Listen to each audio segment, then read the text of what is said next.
The shuttle touched down on Nexus 7 with a soft hiss. Kang Taeyang stepped out into the massive docking bay and stopped. He had seen big stations before, but nothing like this. The ceiling stretched so high above him that clouds formed near the top. Thousands of aliens moved through the space like colorful rivers. Some floated. Some crawled on 6 legs. Some were so large they had to duck through doorways meant for ships. Taeyang tightened his grip on his small bag. Everything he owned fit inside it. His work clothes, a picture of his daughter, not much else. He had left the mining colony in a hurry. There was no time to pack properly when your child was dying. Taeyang, a voice called out. He turned and saw Park Do-eun pushing through the crowd. She wore her medical uniform, the green fabric spotted with stains from a long shift. Her face was tired, but her eyes were sharp. You actually came. I hoped you would change your mind. How is she? Taeyang asked. Do-eun pulled out a medical tablet. The screen showed numbers that meant nothing to Taeyang, but he could read the red warnings easily enough. The fever is getting worse. The alien medicine is not working on her human body. We need the real treatment, and we need it soon. Maybe a week, maybe less. Taeyang nodded slowly. A week. The arena tournament paid out to anyone who made it past the first 3 rounds. Even losing in the 4th round would give him enough money. He just had to survive that long. Then I do not have a choice. Do-eun grabbed his arm. Taeyang, these fighters are not normal. They have metal bones, computer brains. Some of them are not even fully alive anymore. One human with no weapons, you will die in seconds, then I die, Taeyang said quietly. But at least I tried. For Bora. They walked together through the station toward the arena district. The gravity kept changing as they moved between sections. First it was light, making Taeyang feel like he might float away. Then it was heavy, pressing down on his shoulders. The aliens around him seemed to struggle with these changes. They stumbled and complained. Taeyang just kept walking steadily. Earth's gravity was stronger than any of these sections. This felt easy to him. The registration hall was chaos. Hundreds of fighters filled the space, each one stranger than the last. A creature with metal arms lifted weights that must have been 2 tons. Another fighter looked like it was made of living crystal, light bending through its body. A third had 4 arms and skin that glowed with shifting colors. Taeyang walked up to the registration desk. The alien behind it looked like a floating bag of gas with eyes. It was reading something on a screen and did not look up. Equipment manifest, it said in a bored voice. I do not have any equipment, Taeyang said. The alien looked up. Its gas bag body rippled with what might have been surprise. No equipment? What about your weapon permits? No weapons. Your enhancement license, then? Neural implants? Genetic modifications? Combat drugs? Nothing. I am just human. The alien stared at him for a long moment. Then it started laughing. The sound was like air escaping from a balloon. Other aliens nearby turned to look. When they saw what the clerk was laughing at, they started laughing too. A human, someone shouted. A human with no enhancements. Does he think this is a joke? How long will he last? 5 seconds. 3 seconds! I bet 3 seconds. The laughter spread through the hall like fire. Aliens pointed at Taeyang. Some took pictures with their devices. Others made rude gestures that he did not understand. A large alien with 4 arms walked up close and looked down at him. It was at least 8 feet tall. You are so small, the alien said. Its voice sounded like rocks grinding together. My children are bigger than you. Go home, soft-worlder. This place will kill you. Taeyang looked up at the creature. He did not smile. He did not frown. His face showed nothing at all. Register me, he said to the clerk. The clerk was still laughing, but it processed his registration. Fine, fine. Your funeral. Name? Kang Taeyang. Homeworld. Earth. The clerk typed this in. Oh, this is even better. Earth, the death world. The audience will love this. It waved a tentacle at a floating camera. We have a human from Earth here. Come get your interview. A creature that looked like a smaller version of the clerk floated over. This one wore bright clothing and spoke in a loud, excited voice. I am Kixley, the arena announcer. You are the human everyone is talking about. Tell me, what makes you think you can compete here? Taeyang looked at the camera. Somewhere out there, billions of aliens were watching, all of them waiting to laugh at him. I will fight like humans fight, he said simply. Kixley laughed. Like humans fight? Oh, that is rich. Tell me, human, your world has 1.0 gravity, correct? Barely above the galactic minimum. Your atmosphere is full of toxic oxygen. You have no armor, no claws, no venom. What exactly will you fight with? You will see, Taeyang said. Something in his voice made Kixley pause for just a moment, but then the announcer laughed again and floated away to find more interesting fighters. Dayun pulled Taeyang aside. This is insane. They are making fun of you, of all humans. Let them laugh, Taeyang said. They will stop soon enough. That evening, the arena made an announcement that echoed across the entire galaxy. The undefeated champion, Vrexthor, had agreed to fight the human in a special match. They called it an exhibition bout, a warm-up before the real tournament began. The betting odds appeared on screens everywhere, 50,000 to 1 against the human. In his luxury training facility, Vrexthor watched the registration footage. All 4 of his arms moved in gestures of amusement. His body glowed with patterns that meant he was happy. A human, he said to his attendants. They want me to fight a human. I will make it quick. The soft-worlders should not suffer long. Across the galaxy, trillions of beings tuned in to watch. They expected a comedy show, a brief bit of entertainment before the real fights. No one expected what was actually going to happen. That night, Taeyang sat alone in his small station quarters. The room was cheap and bare, just a bed and a washroom. He looked at the picture of Bora on his tablet. She was smiling in the photo, taken before she got sick. Her eyes were bright and full of life. I am coming, Bora, he whispered. Just hold on a little longer. He stood up and began his old exercises from his Marine days. Push-ups, sit-ups, shadow boxing. His body moved through the routines automatically. He had done them 10,000 times before. Each movement was smooth and precise. Outside his window, the arena glowed in the distance. Tomorrow he would step into that ring. Tomorrow the galaxy would stop laughing. Tomorrow they would learn what it meant to be human. Vrexthor came at Taeyang like a missile. 4 arms reached out to grab him from every angle. It was the champion's signature move. No one had ever escaped it. There were simply too many limbs, too much reach, too much speed. The technique had crushed warriors from a dozen different worlds. Then Taeyang moved. He did not move away from the charge. He moved into it. In the reduced gravity, his earth-trained muscles made him faster than anything Vrexthor had ever seen. Taeyang slipped inside the reach of all 4 arms before they could close. He moved so close that Vrexthor's own limbs tangled with each other. For just one instant, the champion was off balance. That was all Taeyang needed. He punched. It was a simple punch, the kind of punch humans had been throwing for millions of years. Nothing fancy, nothing complicated. Just a straight shot to the center of Vrexthor's chest. But that punch carried something the champion had never felt before. It carried the weight training of a one-gravity world. It carried bones that had evolved to be unbreakably dense. It carried the speed of reduced gravity combined with full earthborn muscle strength. The sound of the impact echoed through the entire arena. Vrexthor's chest plate, the armored shell that had turned aside energy weapons and plasma blades, cracked down the middle. The champion staggered backward, all 4 arms clutching his chest. His eyes went wide with shock. The crowd went completely silent. 100,000 beings stopped breathing at the same moment. Across the galaxy, billions of viewers stared at their screens in disbelief. In 203 fights, no one had ever damaged Vrexthor's natural armor. It was supposed to be impossible. Kixley's voice finally broke the silence, shaking with confusion. That should not be possible. The human has no enhancements, no cybernetics. That was just flesh and bone. In the Kralix military section, the observer stood up so fast he knocked over his seat. Pull every file we have on human homeworld, he barked at his assistant. Everything. Right now. On worlds across the galaxy, military analysts sat up straight. Defense computers started running new calculations. Diplomatic channels lit up with urgent messages. What kind of species could do that with no technology? Vrexthor recovered from his shock. The crack in his chest plate burned with pain, a sensation he rarely felt. But more than pain, he felt rage. How dare this tiny soft-worlder hurt him?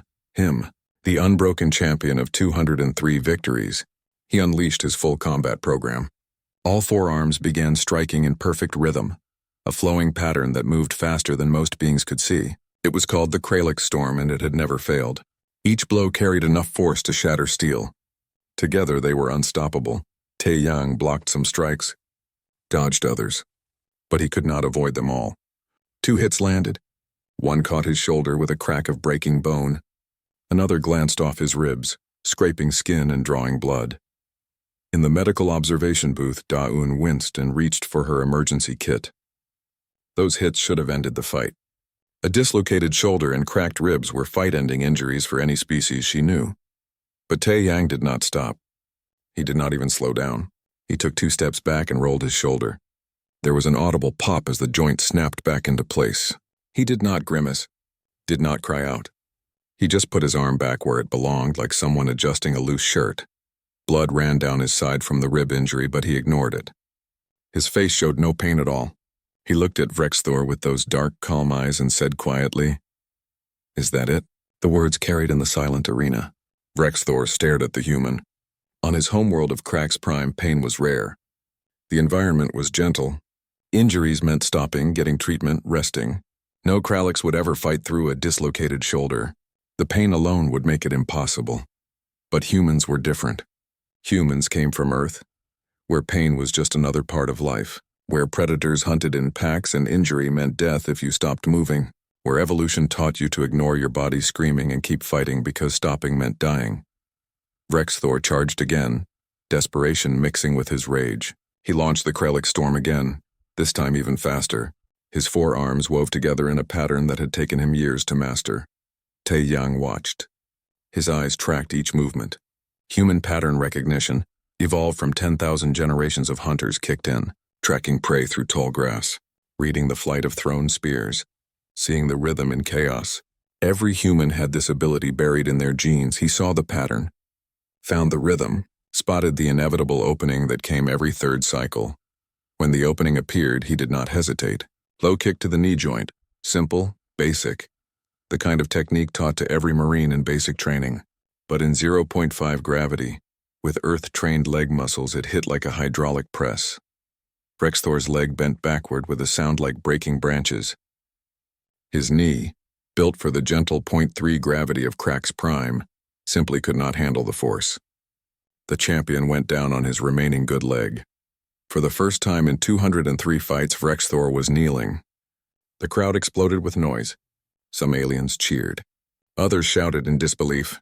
Many simply stared in shock. This was not supposed to happen. Could not happen, but it was happening. Kixley's voice trembled as he spoke. "The champion is down. The Unbroken is broken. How is this possible?" In command centers across the galaxy, military leaders watched the footage over and over. They ran calculations, analyzed the physics, and slowly, terrifyingly, they began to understand. Humans were not weak. They just looked weak compared to their environment. Put a human in normal galactic conditions, and suddenly all that survival adaptation became a massive advantage. They were stronger than they needed to be, faster than they should be, could endure pain that would kill most species. One analyst put it simply in a report that would reach the Galactic Council within hours. "We have been measuring humans against ourselves. We should have been measuring them against their planet. And their planet is a nightmare." In the arena, Tae-Yang stood over the kneeling champion. He was breathing hard now. Blood still ran from his ribs. His shoulder was swelling where it had been dislocated. But he was standing ready, waiting. Vrexthor looked up at him. The champion's glowing patterns had changed from rage red to confused blue. He had never been in this position before. Never been the one looking up. Never been the weaker one. The crowd was on its feet now. Every single being in the arena stood and watched. Across the galaxy, live viewership numbers were breaking records. Everyone wanted to see what would happen next. In the human section, Da-Un watched with tears in her eyes. Pride and fear mixed together. She was seeing what her species could really do, what Earth had made them into. Kixley's voice cut through the noise one more time. "By the Void? What have we been underestimating all this time?" It was a good question, and the galaxy was about to get a very complete answer. The war ended not with victory but with exhaustion. Both sides had lost too much to continue. The Kryn Empire fractured politically. The military leadership was overthrown by civilian politicians who had watched their civilization bleed for a pointless war. Humanity's colonies lay in ruins, billions dead on both sides. No winners, only survivors. Velthera's testimony approached its conclusion. She sat in the witness stand looking older than her years. The burn scars on her face seemed darker under the tribunal's lights. She told them about the aftermath, about what happened when the shooting stopped but the dying continued. The new Kryn government admitted the invasion was unjustified. They offered reparations, money, resources, technology, anything to make peace. But how do you pay for 8 million dead children? How do you compensate a species for nearly being exterminated? The humans accepted the reparations because they needed them to survive. But everyone knew it changed nothing. Money does not bring back the dead. Velthara confessed her own guilt to the tribunal. She had provided the intelligence for the initial invasion. She had recommended Eden 7 as a target.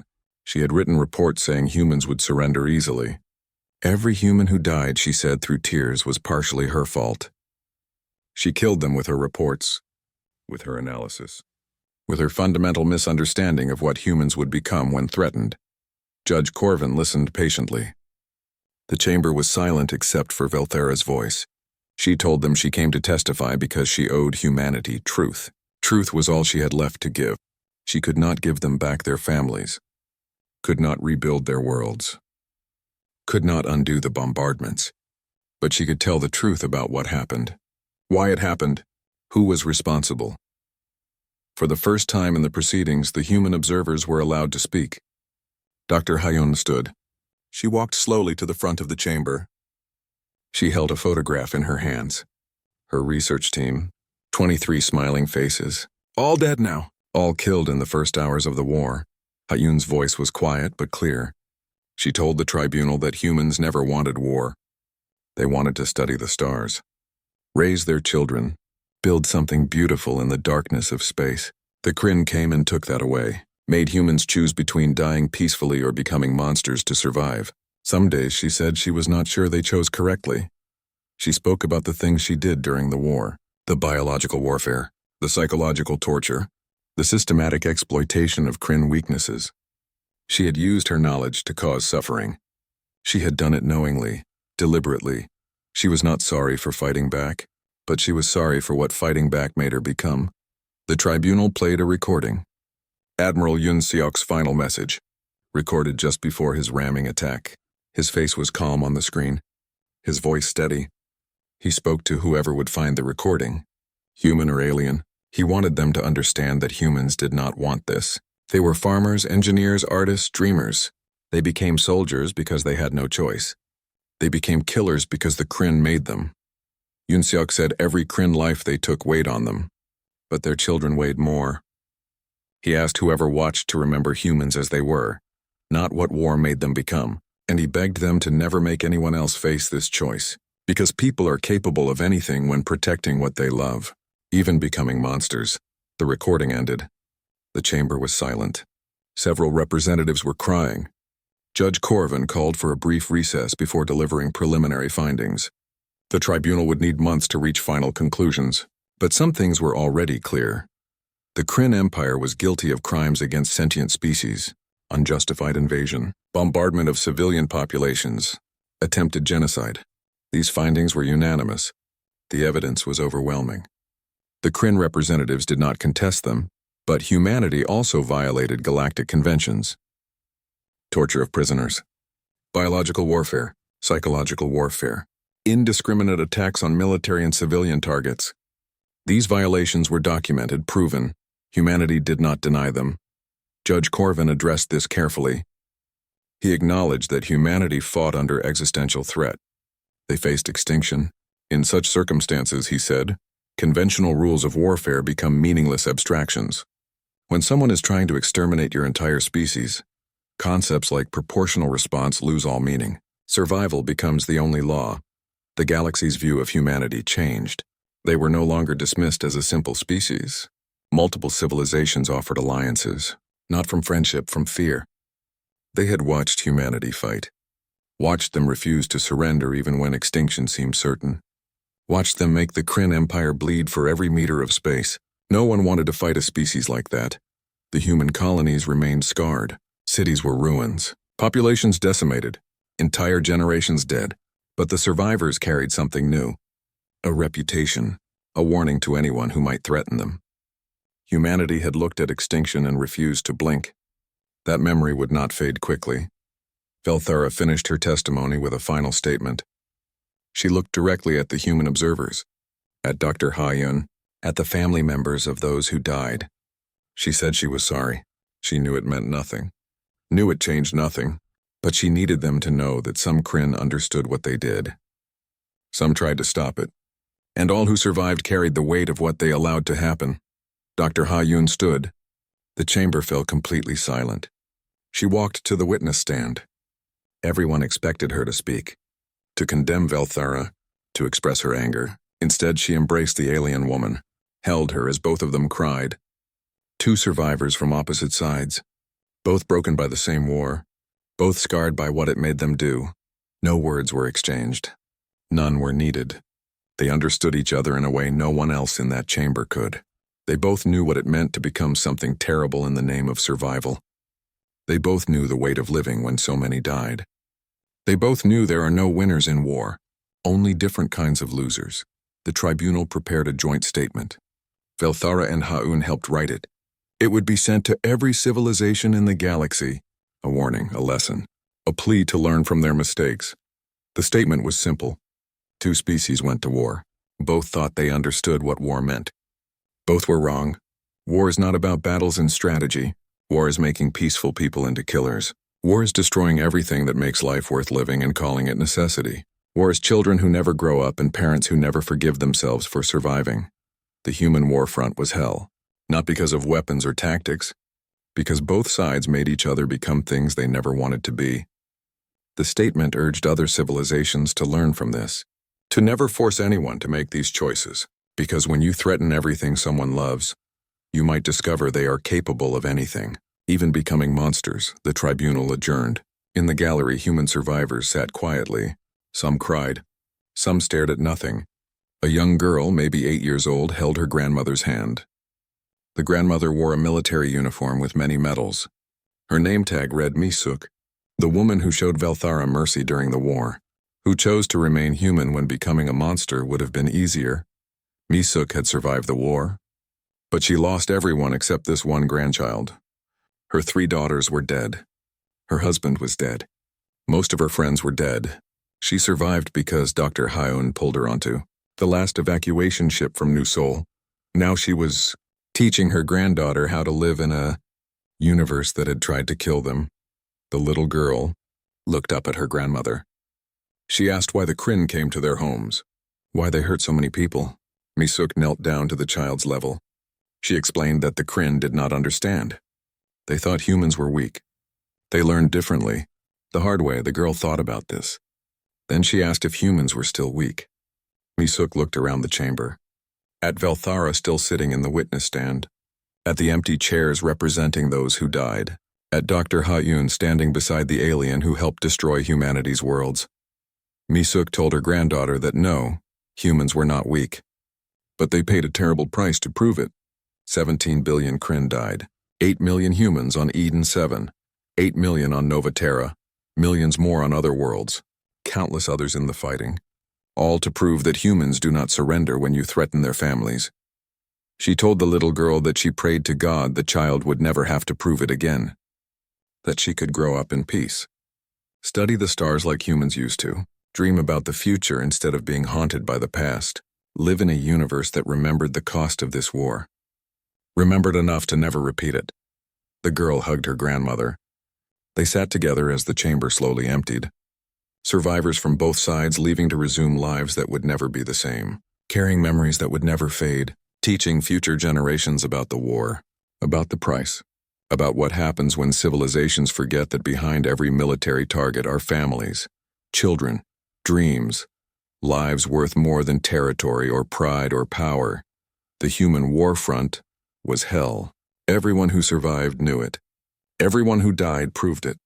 And everyone who came after would learn from it, or so they hoped. Because hope was all that remained after everything else burned. Morning came too quickly. Taiyang woke before his alarm like he always did. Old habits from the Marines never left. He dressed in simple clothes and made his way to the mandatory medical check. The medical facility was clean and white. Alien doctors moved between examination rooms, checking fighters before they could compete. Dayun was there helping the main medical officer. She looked worried when she saw Tae Yang. The medical officer was a tall, thin alien with too many joints in its arms. It pointed a scanner at Tae Yang and waited for the results. When the numbers appeared, it made a sound of confusion. "This cannot be right," the officer said. "Your blood pressure is dangerously high. You should be unconscious. That is normal for humans," Dawn said quietly. The officer looked at another reading. "Your bone density is off the charts. These bones should be too heavy to move." "Normal for humans," Dawn repeated. "And this hemoglobin count, your blood carries twice the oxygen it should. This is medically impossible." The officer looked up from its scanner. "Your species lives like this all the time? In conditions you consider comfortable? We call it home," Dawn said with a small smile. The officer ran a reaction test. It held up a light that flashed in random patterns. Tae Yang had to press a button each time it flashed. The machine beeped in confusion. "Equipment malfunction. His reaction time is faster than the machine can measure." "No malfunction," Daeun said. "That is just him." The medical officer approved Tae Yang for the fight, but it looked disturbed. As Tae Yang left, he heard it talking to Daeun. "What kind of world creates beings like that?" it asked. Daeun's answer was simple. "A world that tries to kill you every day." Tae Yang walked toward the arena. It was a long walk through different sections of the station. The gravity changed with each section. He passed through a 0.8 gravity zone where other aliens struggled to walk. Their legs shook with the effort. Tae Yang moved normally. On Earth, he carried his own weight plus 20% more every single day. In the 0.6 zone, he moved even more easily. In 0.4, he had to deliberately slow down so he would not accidentally jump too high. It felt like being freed from chains. A group of drunk aliens blocked his path. They were celebrating, already betting their winnings from the match they thought would be so easy.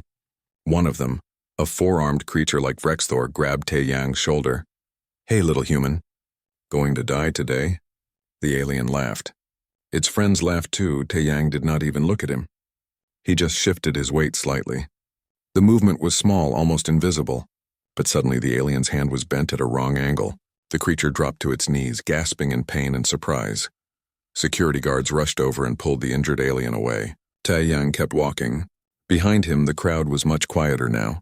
Some of the aliens looked at each other nervously. Maybe the human was not completely helpless after all. The arena was massive. 100,000 seats surrounded a fighting floor the size of a football field. Every seat was full. Billions more watched from across the galaxy. The air hummed with excitement and noise. Vrexthor entered first. The champion's entrance was spectacular. Fire shot up from the floor. Holographic images showed his greatest victories, each kill replayed in slow motion. Music thundered through the arena. The champion himself was magnificent. 8 feet of armored muscle and enhanced bone. 4 arms spread wide like a conquering god. His shell glowed with shifting patterns of light. The crowd went wild. They chanted his name. They waved flags and banners. Kixley's voice boomed through speakers. The unbroken. The unstoppable. 203 victories. 0 defeats! From the honored world of Crack's Prime. Then it was Tae Yang's turn. His gate opened with no fanfare. No music, no fire. He just walked out into the light. He wore simple black shorts and a sleeveless gray shirt. His feet were bare. No weapons hung from his belt. No armor covered his body. He looked like someone who had just walked out of a gym. Kixley's voice tried to sound excited but could not hide the mockery. And his opponent from the Death World Earth weighing in at, "Wait, this cannot be right. Only 180 pounds? That is less than a Kralix child. Ladies and gentlemen and honored guests, I give you..." "The human?" The crowd laughed, but not as confidently as before. Some aliens in the audience had done their research overnight. They had pulled up files on Earth. What they found was disturbing. Earth was not just a death world. It was one of the worst death worlds in known space. In the stands, a Kralix military observer turned to his assistant. "Did you see the way he moves?" The assistant nodded. "He is not struggling with the gravity like everyone else. He is moving like he has been freed from something heavy." The referee walked to the center of the arena. It was a heavily armored creature from a neutral species. Its voice was amplified by speakers. "This is a standard combat match. Victory by submission, unconsciousness, or death. All natural abilities are legal. All enhancements are legal. Medical teams stand ready. Do both fighters understand the rules?" Frexthor flexed all four arms. His glowing patterns pulsed with contempt. I understand. Taeyang simply said, I understand. The referee backed away quickly. In the human section of the stands, a small group of humans watched nervously. Daeun sat with them, her hands clenched together. She was praying to every god she could think of. The arena lights dimmed. A single bright spotlight fell on each fighter. The crowd fell silent. Even the billions watching across the galaxy seemed to hold their breath. This was the moment everyone had been waiting for. The joke fight. The comedy show before the real tournament. Kixley's voice cut through the silence. Fighters, and begin! The crowd erupted in noise. Frexthor launched himself forward with incredible speed. His enhanced muscles and cybernetic systems worked together perfectly. He crossed the distance to Taeyang in less than a second. All four arms extended, ready to grab, to crush, to destroy. Taeyang did not move. He just stood there, watching the champion charge. His face showed no fear, no excitement, nothing at all. He simply waited. In the stands, a few of the smartest aliens suddenly realized something terrible. The human was not frozen with fear. He was not paralyzed by the sight of the charging champion. He was waiting on purpose. Choosing his moment, they had made a mistake, a huge, terrible mistake, but it was too late to stop what was about to happen. Frexthor struggled back to his feet. Well, to his one good leg. The other hung at a terrible angle, the knee bent the wrong way. His glowing patterns flashed red, the Kralix signal for extreme pain and distress. Around the galaxy, every Kralix watching felt shame. Their champion was hurt. Their pride was broken. But Frexthor could not surrender. His pride would not allow it. His whole species was watching. Billions of Kralix children looked up to him. He was supposed to be unbreakable. He had to keep fighting. His hands moved to a panel on his forearm and pressed a sequence of buttons. Emergency combat protocol activated. Military-grade stimulant drugs flooded into his bloodstream. His pain receptors shut down. His speed doubled. His strength increased beyond normal limits. The crowd gasped. Emergency protocols were legal but dangerous. They pushed a fighter's body past its safe limits. Fighters who used them often died from the strain. But right now, Frexthor did not care about later. He only cared about winning. He launched himself at Taeyang again. This time he was faster, stronger. His broken leg did not slow him down because he could not feel it anymore. All four arms became a blur of strikes. It was beautiful and terrible to watch. The crowd cheered, hoping their champion would turn this around. But Taeyang had seen this before. Not in the arena. On Earth. Every predator on his homeworld fought the same way when wounded. They went into a frenzy, used everything they had left. Burned bright and fast before the end. Humans called it the last stand. And humans knew exactly how to deal with it. You just waited. You backed away. You let the prey exhaust itself. This was persistence hunting, the oldest human technique. You did not need to be faster than your prey. You just needed to outlast it. In the commentary booth, a guest expert, a Thoraxian military analyst, suddenly understood what he was watching. By the ancients, he breathed. He is not trying to win quickly. He is waiting for the drugs to wear off. He is hunting. Kixley looked confused. Hunting? But they are both right here. What do you mean? The Thoraxian pulled up files on his tablet with shaking hands. Look at this. This is how humans hunted on Earth. They did not chase prey down quickly. They just followed it. For hours. For days sometimes. They walked after animals until the animals' hearts gave out from exhaustion. They did not need to be fast. They just needed to never stop. The files began spreading through the alien observers. What they read horrified them. Humans were endurance predators. They could run for hours without stopping. Their sweat cooling system was unique in the galaxy. They could regulate their temperature while their prey overheated and died. One file included a quote from an old Earth story. The human will follow you to the ends of the Earth. And when you finally collapse, unable to run anymore, the human will still be there. Walking. Always walking. Never stopping. In the arena, Frexthor's assault was slowing. The drugs could only do so much. His broken knee was failing even with the pain blocked. His cracked chest plate ground against itself with every breath. His forearms felt heavy. Taeyang had not even broken a sweat. In 0.5 gravity, with his Earth-trained cardiovascular system, he could do this for hours. Days even. His heart pumped oxygen-rich blood. His muscles burned fuel efficiently. His body was designed for exactly this kind of effort. Rexthor threw one more desperate combination. All four arms striking together in a final attempt. Taeyang did not dodge this time. He caught two of the arms. Just grabbed them out of the air. On Earth, in 1 gravity conditions, Taeyang could deadlift 400 pounds. In 0.5 gravity, he was proportionally twice as strong. He twisted his hips and pulled. Leveraged his whole body weight into the movement. 2 of Rexthor's arms broke at the elbow. The sound was like snapping wood. The champion screamed. The drugs blocked physical pain, but could not block the psychological horror of feeling your own body break, of hearing the crack, of seeing your arms bend the wrong way. The crowd gasped. Some aliens looked away. Others stared in shock.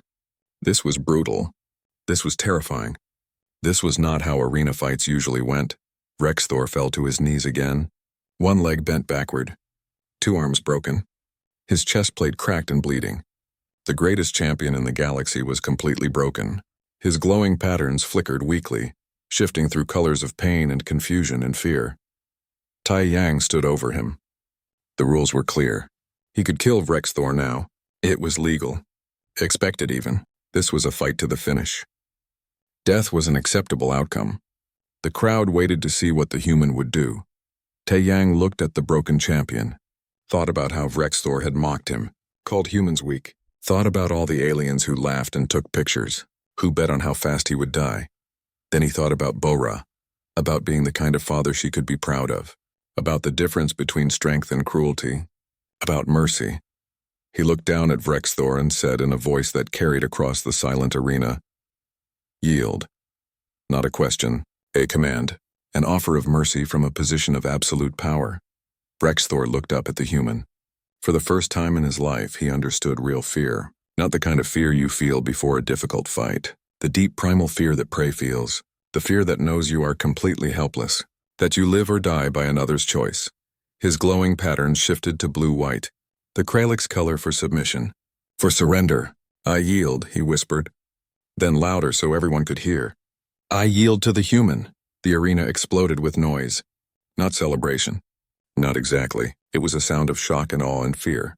The unbroken had been broken. The unstoppable had been stopped. And a barefoot, unarmed human had done it. Medical teams rushed onto the floor. They surrounded Rexthor, working to stabilize his injuries. Dayun ran out to check on Taeyang. He waved her off. "I am fine." "Check on him." He nodded toward Rexthor. "You are bleeding," Dayun said. "Your ribs are cracked. Your shoulder is swelling." "I will heal," Taeyang said simply. "He needs help now."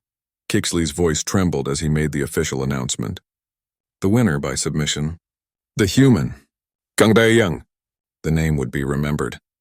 Across the galaxy, billions of beings heard it for the first time. Many would never forget it. In government buildings and military headquarters on 1,000 worlds, emergency meetings were called. Defense ministers looked at threat assessments that suddenly needed updating. Diplomats drafted new messages to Earth. Trade negotiators revised their proposals because everyone was asking the same question. If 1 human could do this, what could 10 humans do? What could 100 do? What about the human military forces? How powerful were they really? The Kralix Empire's military observer turned to his assistant with a pale face. "Send a message to the homeworld immediately. We need to revise our threat assessment of humanity. Upgrade them to Category 1. Strategic level threat. Category 1, sir?"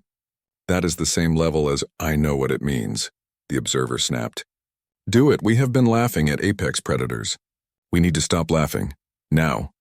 As Taeyang left the arena floor, the crowd parted for him. No one laughed now.